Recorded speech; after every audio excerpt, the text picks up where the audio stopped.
Why hello everyone, I'm Steven from Tostemac and it's time for another autism vlog. And so another Autism Awareness and Acceptance Month has come and gone. And I gotta say, it's been very productive for me this month, but I'll get into more details on that later.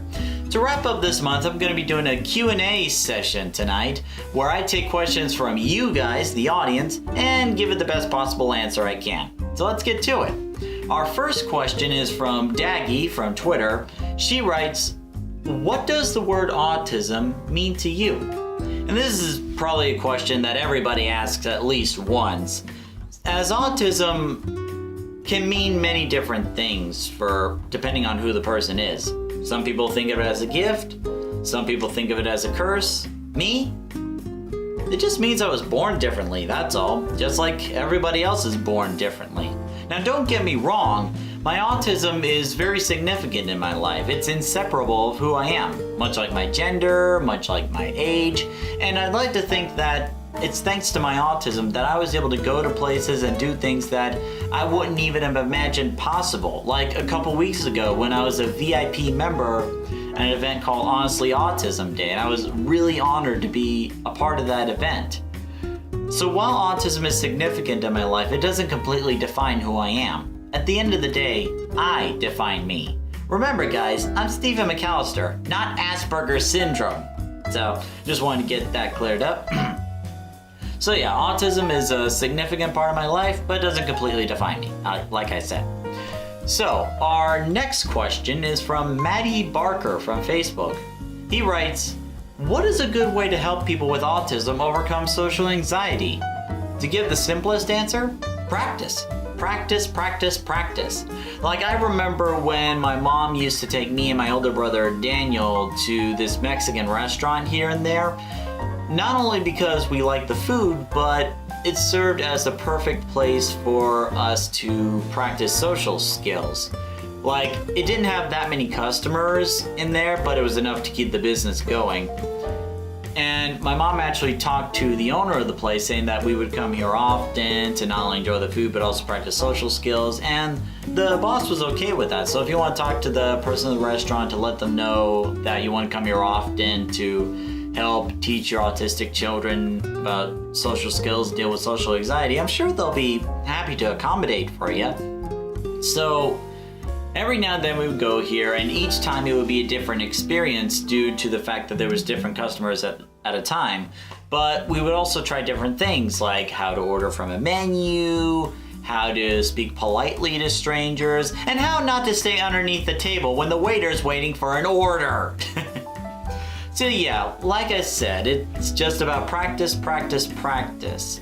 Working on your social skills and managing and overcoming social anxiety is like working out the muscles in your body. They're only going to get better if you keep practicing. So hopefully that helps answer your question. Our next one is from Nia Burley, also from Facebook. I believe that's a she. She writes, what's the difference between a tantrum and a meltdown? I actually talked to my mom about this, and the way she described it, it's all a matter of control. A tantrum is something that the individual with autism can control. A meltdown is caused by factors around the individual in question that they can't control, that they get overwhelmed and overstimulated, causing the meltdown. Let me give an example, shall we? Let's say I'm a little 9-year-old kid that wants a new PlayStation 4 game. And my mom and dad said, no, I can't have it, but I really want it. So eventually I just start tossing things and having a hissy fit. That is a tantrum because it is something in my control and it's something I'm doing because I'm not getting what I want. Now here's another example. Let's say I am at a concert or a live performance or something like that. There's so much noise going on in the surroundings, so many flashing lights, too much energy going on that all of a sudden I just break down or step outside or feel overwhelmed. That is a meltdown because of the fact that there's so many things happening outside of my control that I can't do anything about it and I feel overwhelmed about it. So that's the difference between the two. A tantrum is something you can control, a meltdown is something that you can't control. So hopefully that helps. Let's move on to the fourth question, shall we? And there's an airplane flying around. Trust me, this happens more often than you think. The next question, and I'd like to take a little bit of time to answer this one, is from Ashley Blue. She writes, how about working with parents of autistic children who believe in non-evidence-based cures? I actually asked her to be more specific on this one, and specifically it's about how to talk to them in general and how to educate them about not doing these fake cures and finding better sources of help. When you are talking to a person in this situation or trying to help point them in the right direction, try to keep this in mind. Don't belittle them. Don't insult them or saying things like, oh, how could you? How dare you do this to your child? Because there may be other things going on that you may not know about. Like most of the time, like for people who follow these non-evidence-based cures, most of the time the parents are just as much of the victims as the children are because of the lack of knowledge and the fears and the rumors that surround autism, unfortunately. And it's this lack of knowledge that allows shaky or sneaky salespeople to take advantage of their curiosity and sense of gullibleness and convince them to buy these products that do more harm than good. So when you're talking to someone in this situation, be respectful about it. Don't insult them, otherwise they're not going to listen to you.